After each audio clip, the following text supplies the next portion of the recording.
Welcome to సాక్ష్యం TV. ముందుగా headlines చూద్దాం. కుప్పం పర్యటనలో ఉన్న చంద్రబాబు, ప్రసన్న తిరుపతి గంగమ్మ జాతరలో పాల్గొన్న చంద్రబాబు దంపతులు, అమ్మవారి విశ్వరూప దర్శనం చేసుకున్న బాబు, భువనేశ్వరి.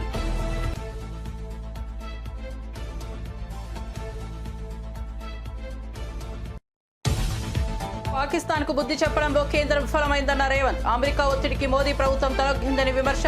ఒక గొప్ప అవకాశాన్ని భారత్ కోల్పోయిందని వ్యాఖ్య.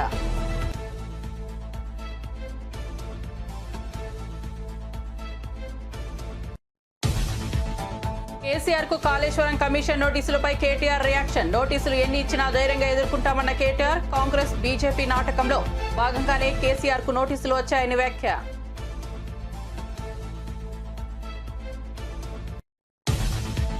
ఏపీకి 5 కుంకి ఏనుగులను అందించిన కర్ణాటక ప్రభుత్వం. కర్ణాటక విధాన సౌధలో ఏనుగులను స్వీకరించిన పవన్ కళ్యాణ్. రాజకీయాలకు అతీతంగా సాయం చేసిన కర్ణాటకకు కృతజ్ఞతలు తెలిపిన పవన్.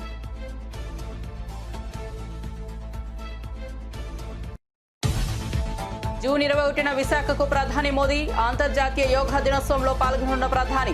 సాగర్ తీరంలో ఏర్పాట్లపై హోంమంత్రి అయితే సమీక్ష. అధికారులతో కలిసి భద్రతా ఏర్పాట్ల పరిశీలన. సమన్వయంతో పనిచేయాలని ఆదేశం. తెలంగాణలో 5 రోజులు భారీ వర్షాలు. వారం ముందుగానే కేరళ తీరానికి నైరుతి రుతుపవనాలు. హైదరాబాద్ లో కుండపోత వర్షం. జిల్లాలో కూడా మోస్తరు నుంచి భారీ వర్షం.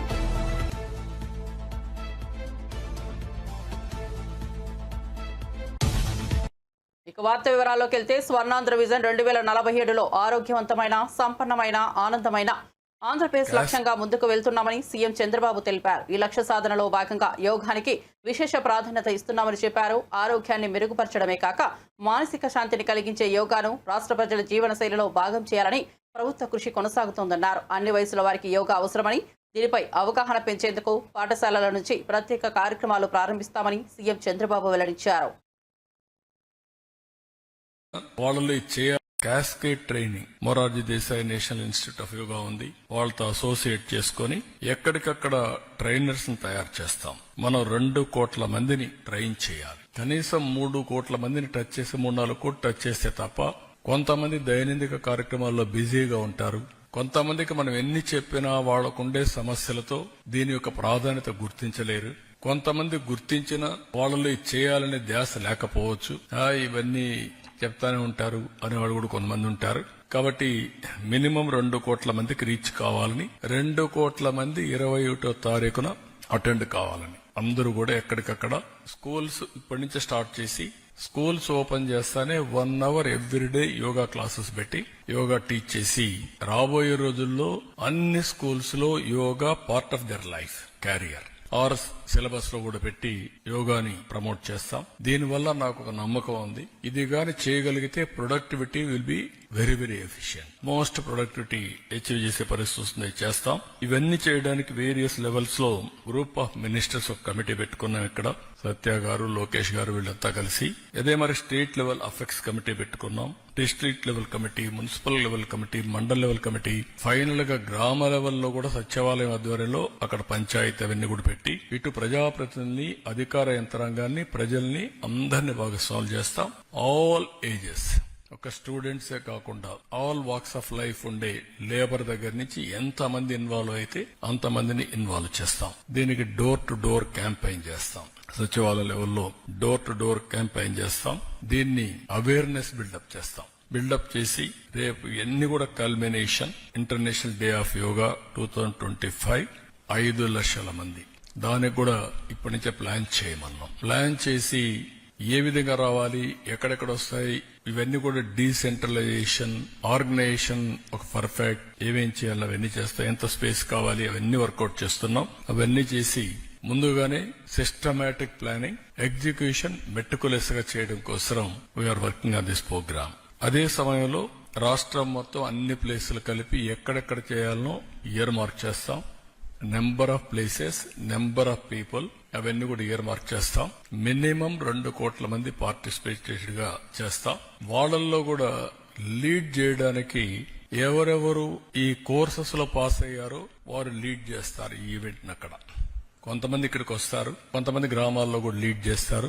స్కూల్స్ కావచ్చు, ఛాంపియన్స్ కింద పెడతాం. ఎవరైతే సర్టిఫికేట్ తీసుకొని ప్రాక్టీస్ చేసి వాళ్ళు బెటర్ గా టెస్ట్ చేసిన వాళ్ళందరినీ కూడా పెట్టి వాళ్ళ ద్వారా మిగిలిన ఒక లీడర్ గా పెట్టి టీం లీడర్ గా వాళ్ళ ద్వారా ఇవన్నీ చేస్తాం. ఇవన్నీ చేసి ఈ ఈవెంట్ ని రాబోయే రోజుల్లో మొత్తం ప్రపంచం అంతా అడాప్ట్ చేసుకుంటుంది. భారతదేశం ముందుంటుంది. ఆంధ్రప్రదేశ్ రాష్ట్రం ట్రెండ్ సెట్టర్ గా. చిత్తూరు జిల్లా కుప్పంలో గంగమ్మ జాతర సందర్భంగా ముఖ్యమంత్రి చంద్రబాబు నాయుడు తన భార్య భువనేశ్వరితో కలిసి తిరుపతి గంగమ్మను దర్శించుకున్నారు. అమ్మవారికి ప్రత్యేక పూజలు నిర్వహించి పట్టు వస్త్రాలు సమర్పించారు. రాష్ట్ర ప్రజల శాంతి సమృద్ధి కోసం గంగమ్మ తల్లిని ప్రార్థించిన చంద్రబాబు దంపతులు ఆలయ పరిసరాల్లో భక్తులతో కొద్దిసేపు మాట్లాడారు. అధికారులు మరియు టీడీపీ శ్రేణులు సీఎం కుటుంబానికి స్వాగతం పలికారు. గంగమ్మ జాతర సందర్భంగా ఆలయంలో ప్రత్యేక ఏర్పాట్లు చేసినట్లు దేవస్థానం అధికారులు తెలిపారు. భక్తుల ఉత్సాహంతో గంగమ్మ జాతర వైభవంగా కొనసాగుతోంది.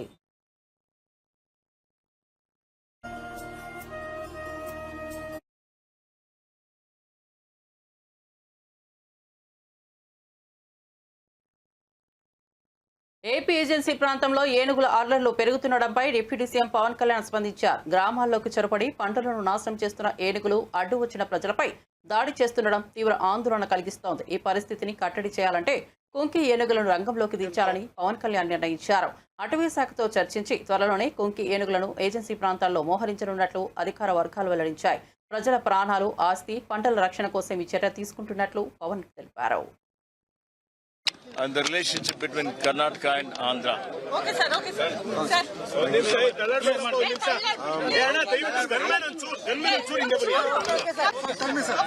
I'm the Honorable Minister of Environment and Forest, Shri Ishwar Kandreji. When I came in last August, I requested what Andhra Pradesh is facing for the last 30 years. And last 20 years we've been, we felt the need to mitigate elephant and man conflict and how to go about it. And Karnataka government has done an excellent job having more than 6,000 elephants and the land areas, the forest areas are the same, yet they have, the mitigation measures are excellent. And we sort of learning from Karnataka government. And that's how our PCC of Forest Department officials had conveyed it to me the moment I have taken charge as Forest Minister of Forest. So the moment I approached Honorable Minister for Forest and Environment, Shri Ishwar Kandreji, with a large heart and with a big heart, and he welcomed us, and whatever is needed, he without hesitation, without any second thought, he gave us, and with the blessings of Honorable CM Shri Siddaramaiah ji. And it is a wonderful gesture, and we are grateful to it. And it is not just about apart from sharing of Kunki elephants, transferring of Kunki elephants, we also had a deeper knowledge sharing also, and 9 point knowledge sharing was also there, is also there. And I'm grateful to Honorable CM and Honorable Minister for. Do you see this as a new beginning between both of our states? Yeah, exactly. That's what even Honorable Deputy Chief Minister Shri Shivkumar ji also saying about Tungabhadra waters to speak to Honorable Chief Minister Shri Chandrababu Naidu ji of AP. And definitely I'll take this information, I'll take this, whatever the request has been put across, and I'll take it forward. I'll make sure that I'll mediate whatever is needed between both the states. How many elephants had you previously requested and how many have you? No, in fact, we didn't request anything. I said this is what the conflict. It is with their large-heartedness. And even if it is 2 elephants, I think we are more than you. In fact, Honorable Minister and Chief Minister blessed us with 6 elephants, I think, to understand. In fact, we never had any idea. It's very difficult. We are seeking it. We can't demand. It's the only thing we conveyed, and with a large heart, he gave us 6 elephants, and 2 of them are about to come. And we're looking forward. And personally, one more time, I would like to convey that they will be taken care well. Personally, time to time, I'll look into the health of the elephants and how well they will be taken care. What special arrangements have you done for the elephants at your place, sir? At place already a lot of training camps happened between Mahoots also came here. It's been happening for a long time. Because before transferring of elephants, Mahoots should be trained. I think around 25 to 25 Mahoots have been trained already. And a lot of camps have been set up already. And that's what in fact, we had 2 Kunki elephants which have become old. Sorry? We had 2 Kunki elephants. We have 2 Kunki elephants, but they have become old. They don't have the energy. That's why we sought for. This will be partly in Chittoor and partly in North Coastal Andhra. Telangana సచివాలయంలో భారతరత్న మాజీ ప్రధాని రాజీవ్ గాంధీ వర్ధంతిని పురస్కరించుకుని CM Revanth Reddy ఘనంగా నివాళులర్పించారు. ఆయన విగ్రహానికి పూలమాలలు వేసి స్మరణ కట్టారి నిర్వహించారు. రాజీవ్ గాంధీ దేశానికి అందించిన సేవలను ఈ సందర్భంగా సీఎం రేవంత్ గుర్తు చేశారు. ఐటీ విప్లవానికి బాటలు వేసిన దూరదృష్టి ఉన్న నాయకుడికి రాజీవ్ అని కొనియాడారు. కార్యక్రమంలో పలువురు మంత్రి, అధికారులు పాల్గొన్నారు.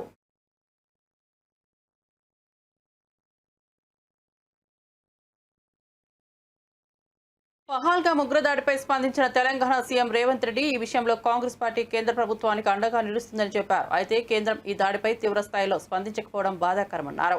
గతంలో ఇందిరాగాంధీ పాకిస్తాన్కు శాశ్వత గుణపాఠం చెప్పిన విధంగా ఇప్పుడు బుద్ధి చెప్పాల్సిన అవసరం ఉందని స్పష్టం చేశారు. దేశంలో తీవ్రవాదాన్ని పూర్తిగా నిర్మూలించడంలో ఇందిరాగాంధీ చూపిన ధైర్యం, నాయకత్వం మనకు ఆదర్శమని తెలిపారు. ఉగ్రవాదంపై రాజీ లేకుండా కఠినంగా వ్యవహరించాలని కేంద్రాన్ని రేవంత్ కోరారు.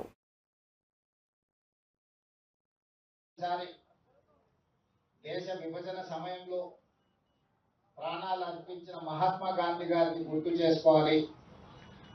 ఆ తర్వాత 1971లో పాకిస్తాన్ మన మీద పెత్తనం చెలాయించాలి అంటే ఆనాటి ప్రధానమంత్రి ఉక్కు మహిళ శ్రీమతి ఇందిరాగాంధీ గారు పాకిస్తాన్కి బలమైన గుణపాఠం చెప్పడమే కాకుండా పాకిస్తాన్ని 2 ముక్కలుగా చీల్చి బంగ్లాదేశ్, పాకిస్తాన్ దేశాలను ఏర్పాటు చేసి శాశ్వత గుణపాఠం పాకిస్తాన్ ప్రభుత్వాలకు, పెద్దలకు చెప్పడం జరిగింది. ఈ రోజు కూడా దాదాపుగా 54 సంవత్సరాల తర్వాత కూడా ఈ దేశంలో తీవ్రవాద అంశం ప్రస్తావనకు వచ్చిన ఈ దేశం మీద పక్క దేశాలు దాడి చెయ్యాలనుకున్నప్పుడు తీవ్రవాదుల ముసుగులో, అంతర్జాతీయ ఉగ్రవాదుల ముసుగులో ఈ దేశ పౌరుల మీద దాడి చేసినప్పుడు వాళ్ళని నిర్మూలించడంలో శ్రీమతి ఇందిరాగాంధీ గారే మనకు ఆదర్శం. ఈనాడు మరొక్కసారి ఒక బలమైన నాయకత్వం, ఉక్కు మహిళను దేశ ప్రజలందరూ, దేశ ప్రజలే కాదు ప్రపంచం ఈరోజు వారిని గుర్తు చేసుకున్నారు. ఆనాడు పాకిస్తాన్ మీద యుద్ధం జరిగినప్పుడు అమెరికన్ ప్రెసిడెంట్ శ్రీమతి ఇందిరాగాంధీ గారికి అమెరికాలో సూచన చేసి మేము మధ్యవర్తిత్వం వహిస్తాము అని చెప్పి, మీరు యుద్ధాన్ని ఆపాలి అని చెప్పినప్పుడు విస్పష్టంగా మీకు తెల్ల రంగు ఉన్నది కదా అని చెప్పి మా మీద పెత్తనం చెయ్యాలనుకుంటే భారతదేశం సహించదు. మా దేశం యొక్క సమస్యను, మా భద్రతను మేమే కాపాడుకోగలుగుతాం, మా దేశాన్ని మేము రక్షించుకోగలుగుతాం, మాకెవ్వరి సూచనలు, ఎవరి మధ్యవర్తిత్వం అవసరం లేదని విస్పష్టంగా ఆనాడు శ్రీమతి ఇందిరాగాంధీ గారు చెప్పడం జరిగింది.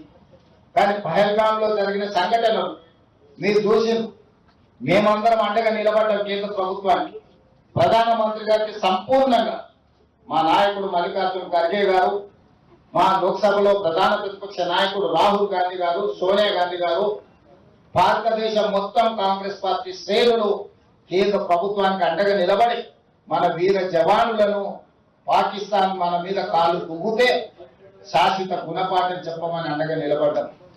దురదృష్టవశాత్తు కేంద్ర ప్రభుత్వం వెనుకడుగు వేసింది, వచ్చిన అవకాశాన్ని సద్వినియోగం చేసుకోకుండా. మొట్టమొదటిసారి దేశ విభజన సమయంలో ప్రాణాలు అర్పించిన మహాత్మా గాంధీ గారిని గుర్తు చేసుకోవాలి. ఆ తర్వాత 1971 ఆళ్లగడ్డ మినీ మహానాడులో తాను చెప్పిన మాటలను వక్రీకరించారని భూమా అఖిలప్రియ ఆగ్రహం వ్యక్తం చేశారు. తాను చంద్రబాబు, లోకేష్ లను ఉద్దేశించి మాట్లాడలేదని స్పష్టం చేస్తూ తప్పుడు ప్రచారాలు చేస్తున్నారంటూ విమర్శించారు. మండల కన్వీనర్ శ్రీకాంత్ రెడ్డికు పదవి ఇవ్వాలని పార్టీ అధిష్టానానికి సూచించామని చెప్పారు. ఏఎన్ఆర్ చికెన్ సెంటర్ చనిపోయిన కోళ్ల మాంసాన్ని అమ్ముతున్నారని ఒక ఎమ్మెల్యేగా తాను చూస్తూ ఊరుకోనని హెచ్చరించారు. ఎవరు తప్పుడు వార్తలు సృష్టిస్తున్నారన్న విషయం తనకు స్పష్టంగా తెలుసని, వీరిపై పార్టీ నేతల దృష్టి సారించాల్సిన అవసరం ఉందన్నారు. నా పదాలైతే ఇవే. దానికి నేనేదో ఎవరిని రానియను, ఆలగడ్డ నియోజకవర్గంలో నేను నాకు చెప్పకుండా పదవులు ఇస్తే నేను రానియనను, లేకపోతే పార్టీని ఉద్దేశించి నేను ఏదో అన్నానని చెప్పి వార్తలు రావడము కరెక్ట్ కాదు. ఎందుకంటే ఎవరు చేపిస్తున్నారో, ఎవరు టీవీ వాళ్ళకి వీడియోలు ఇచ్చి డబ్బులు ఇచ్చి చేపించారనేది కూడా నాకు సమాచారం ఉంది. అంటే ఎవరి గురించి మాట్లాడితే వాళ్ళే దాని పబ్లిసిటీ ఇచ్చుకుంటారు కదా. మాకు తెలియదని మాత్రం దయచేసి అనుకోకండి. ఎవరు వెనకాల నుంచి చేస్తున్నారో అందరూ తెలుసు. ఆలగడ్డ నియోజకవర్గం స్థాయి నుంచి రాష్ట్ర స్థాయి వరకు మా వెనకల జరిగేది అన్నీ తెలుసు. మా టైం వచ్చేదానికి మేము వెయిట్ చేస్తున్నాం అంతే, అవన్నీ బయట పెట్టడానికి. సో సాక్షి దాన్ని ఏ విధంగా పబ్లిసిటీ ఇస్తుందనేది కూడా మామూలుగా జిల్లా స్థాయిలో రాయాల్సిన న్యూస్ మా భూమా అనంగానే స్టేట్ వైడ్కి వెళ్ళిపోయింది. గత 4-5 సందర్భాల్లో ఈ 4-5 న్యూస్లు కూడా సాక్షి ఎక్కడ జిల్లా స్థాయిలో కవర్ చేయట్లే, రాష్ట్ర స్థాయిలో కవర్ చేస్తుంది మాది. మంచిదే అది కూడా.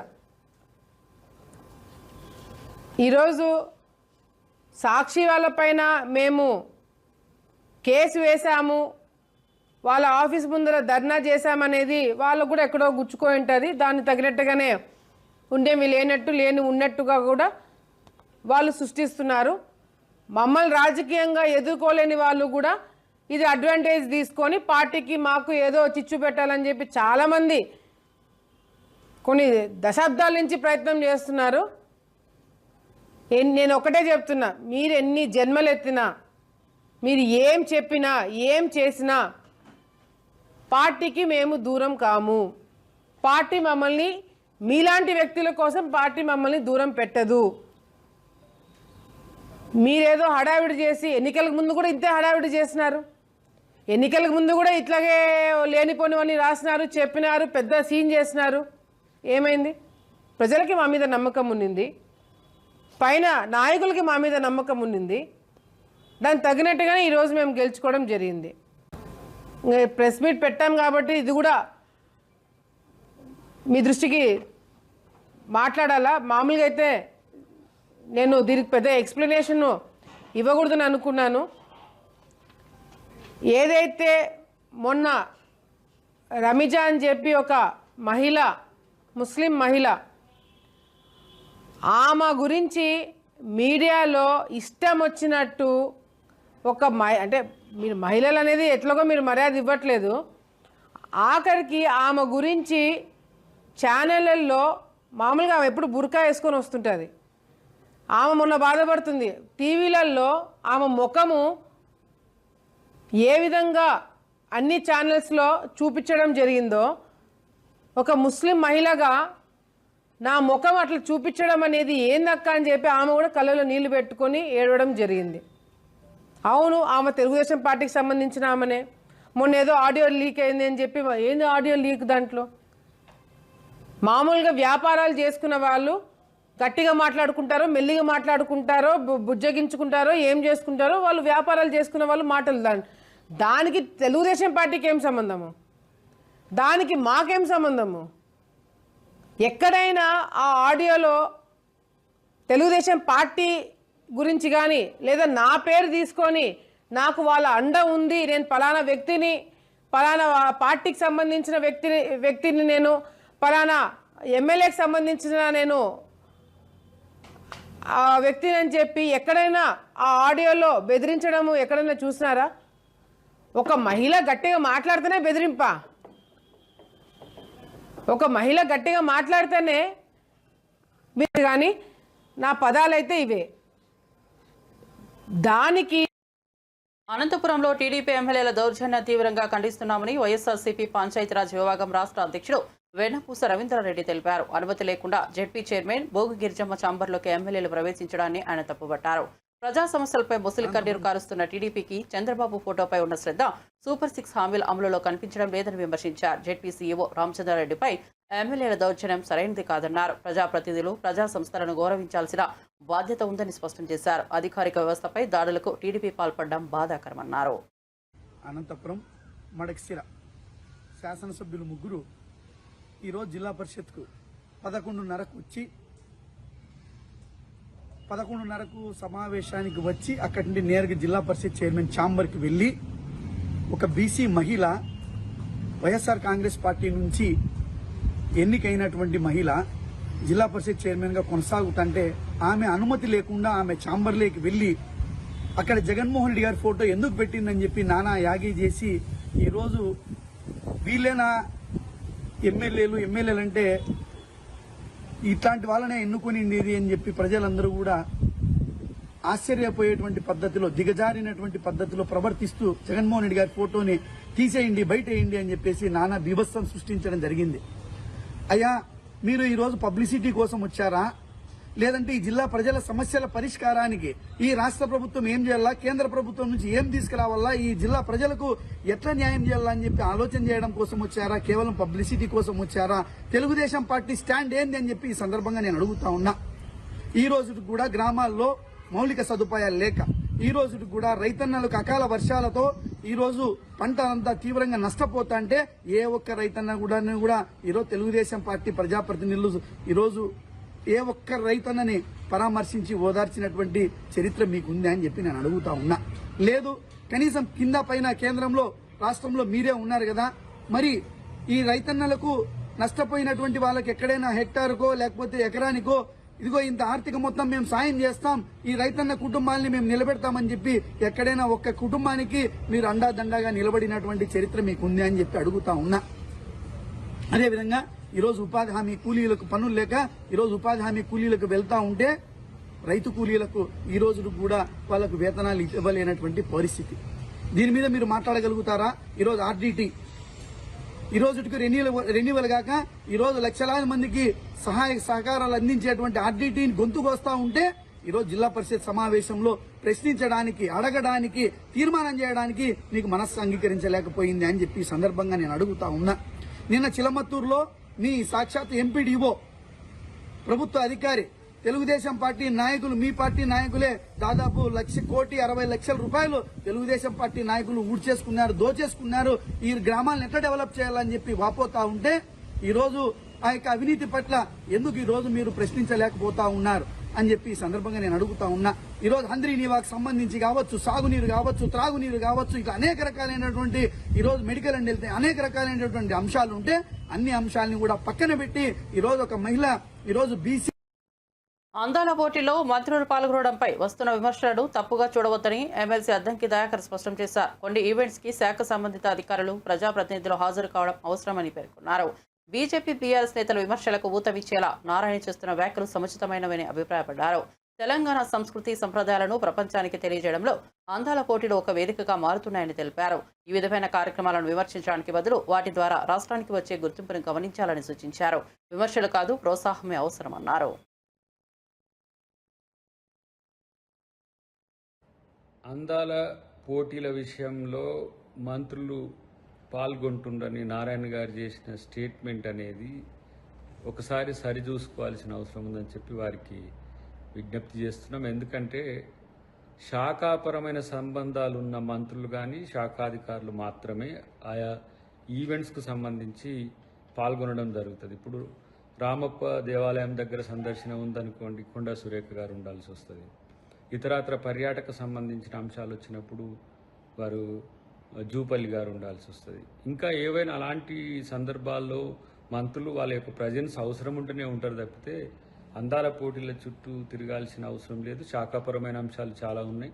అటు సరస్వతి పుష్కరాలే కాకుండా ఇతరత్ర ఏవైతే ప్రభుత్వ కార్యక్రమాలు ఉన్నాయో వాటికి సంబంధించి పర్యవేక్షణలో ఉన్నారు. అటు ఒరిజినల్ సిటీలో జరిగిన విషాదం వైపు కొంతమంది మంత్రులు ఉంటున్న పరిస్థితిని గమనించాల్సిన అవసరం ఉంది. బీజేపీ, బీఆర్ఎస్ నాయకులు చేసే స్టేట్మెంట్స్కు ఊతమిచ్చేటట్టుగా నారాయణ గారి స్టేట్మెంట్ ఉందనేది అంశం గమనించాలి. ఇంకొకటి ఏంటంటే భాగస్వామ్య పార్టీగా వారు ప్రశ్నించే హక్కు కూడా కలిగి ఉన్నప్పుడు కూడా వాటితో తెలంగాణ సంస్కృతి, తెలంగాణ జాతీయ గీతం, తెలంగాణ యొక్క కల్చర్ అనేది ప్రపంచ దేశాలన్నిటికీ ఇప్పుడు పోతున్న అంశాన్ని మీరు గమనించండి. ఇలా కేవలం అందాల పోటీలు అంటే అందాల యొక్క ప్రదర్శన కాకుండా సంస్కృతి సాంప్రదాయాల్లో భాగం చేసి తెలంగాణ అస్తిత్వాన్ని ప్రపంచవ్యాప్తంగా చూపిస్తున్నవని గమనించాల్సిందిగా వారికి కోరుతున్నాం. అందాల పోటీల విషయంలో మంత్రులు పాల్గొంటుండని నారాయణ గారు చేసిన స్టేట్మెంట్ అనేది ఒకసారి సరిచూసుకోవాల్సిన అవసరం ఉందని చెప్పి వారికి విజ్ఞప్తి చేస్తున్నాం. ఎందుకు పార్వతీపురం మన్యం జిల్లా సాలూరు పట్టణంలో జరుగుతున్న శ్రీ శ్రీ శ్రీ శ్యామలాంబ అమ్మవారి వార్షిక జాతర వేడుకల్లో భాగంగా నిర్వహించిన సిరిమాను ఊరేగింపు కార్యక్రమం గ్రాండ్గా సాగింది. 5 లక్షల మందికి పైగా భక్తులు ఇందులో పాల్గొని అమ్మవారి కరుణా కటాక్షాన్ని కోరుకున్నారు.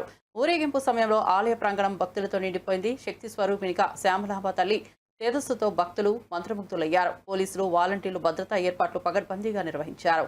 స్థానికుల సహకారంతో కార్యక్రమం శాంతియుతంగా పూర్తయింది.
హైదరాబాద్లో మలక్పేట, సికింద్రాబాద్, బోయిన్పల్లి, బంజారాహిల్స్, యూసఫ్గూడ, ఎర్రగడ్డ వంటి ప్రాంతాల్లో భారీ వర్షం కురిసింది.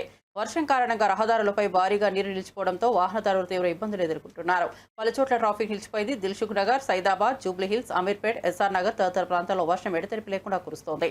అధికారులు ఎలాంటి అత్యవసర సేవలకు అడ్డంకులు ఏర్పడకుండా చర్యలు తీసుకుంటున్నారు. వర్షం కొనసాగుతుండటంతో నదులు, వాగుల పరివాహక ప్రాంతాల ప్రజలు అప్రమత్తంగా ఉండాలని సూచిస్తున్నారు. బులెటిన్ ముగించే ముందు హెడ్లైన్స్ మరోసారి చూద్దాం. కుప్పం పర్యటనలో ఉన్న చంద్రబాబు. ప్రసన్న తిరుపతి గంగమ్మ జాతరలో పాల్గొన్న చంద్రబాబు దంపతులు. అమ్మవారి విశ్వరూప దర్శనం చేసుకున్న బాబు, భువనేశ్వరి.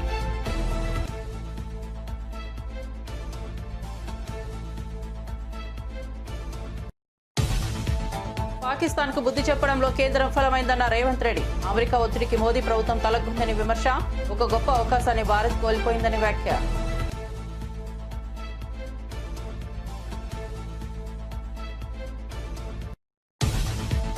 కేసీఆర్ కు కాళేశ్వరం కమిషన్ నోటీసులపై కేటీఆర్ రియాక్షన్. నోటీసులు ఎన్ని ఇచ్చినా ధైర్యంగా ఎదుర్కొంటామన్న కేటీఆర్. కాంగ్రెస్, బీజేపీ నాటకంలో భాగంగానే కేసీఆర్ కు నోటీసులోని వ్యాఖ్య.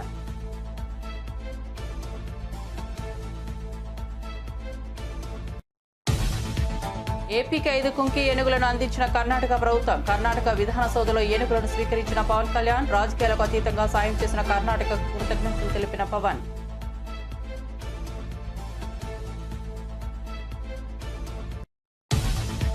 జూన్ 21న విశాఖకు ప్రధాని మోదీ. అంతర్జాతీయ యోగా దినోత్సవంలో పాల్గొన్న ప్రధాని. సాగర్ తీరంలో ఏర్పాట్లపై హోంమంత్రి అనిత సమీక్ష. అధికారులతో కలిసి భద్రతా ఏర్పాట్ల పరిశీలన, సమన్వయంతో పనిచేయాలని అధికారులకు ఆదేశం. తెలంగాణలో 5 రోజులు భారీ వర్షాలు. ఈసారి వారం ముందుగానే కేరళ తీరానికి నైరుతి రుతుపవనాలు. హైదరాబాద్లో కుండపోత వర్షం. జిల్లాలో కూడా మోస్తరు నుంచి భారీ వర్షం.